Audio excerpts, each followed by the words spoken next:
यदि कोई आपसे तिरस्कृत होने के बाद भी आपसे जुड़ा है, तो समझ लीजिए कि वह आपसे गहरे प्रेम में है या स्वार्थ में डूबा है। प्रेम की सच्चाई यही है कि इसे आप सार्वभौमिक रूप से परिभाषित नहीं कर सकते। यह व्यक्तिगत होता है और यह व्यक्तिगत प्रेम किसी न किसी स्वार्थ को दर्शाता है। इसमें स्वार्थ निहित होता है क्योंकि बिना स्वार्थ के इस सृष्टि में कुछ भी नहीं है। स्वार्थ भी 2 तरह का होता है, एक परोक्ष, दूसरा अपरोक्ष। परोक्ष स्वार्थ तो सभी को नज़र आता है, लेकिन अपरोक्ष स्वार्थ स्वयं को ही नज़र आता है। इसका जब व्यक्ति स्वयं ही मूल्यांकन करता है, तो उसे पता चल जाता है कि आखिर क्यों?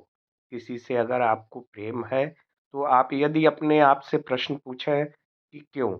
तो आपको उत्तर मिल जाएगा कि आपका स्वार्थ क्या है। कोई भी व्यक्ति जब किसी के प्रेम में होता है, तो वह जब आप तिरस्कार करते हैं या उसको बार-बार अपमानित करते हैं, फिर भी वो आपके पास आता है। तो उसे उसका प्रेम उस स्वार्थ के कारण खींच कर के लाता है।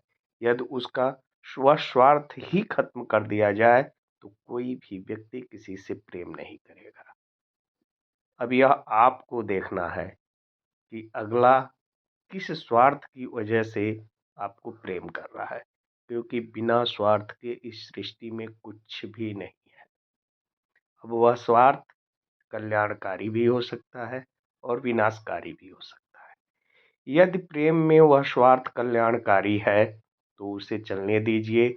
यदि वह स्वार्थ विनाशकारी है, तो उसे तत्काल रोक दीजिए, अन्यथा वह आपके घर या आपके लिए या समाज के लिए या सभ्यता या संस्कृति के लिए बहुत ही हानिकारक सिद्ध होगा।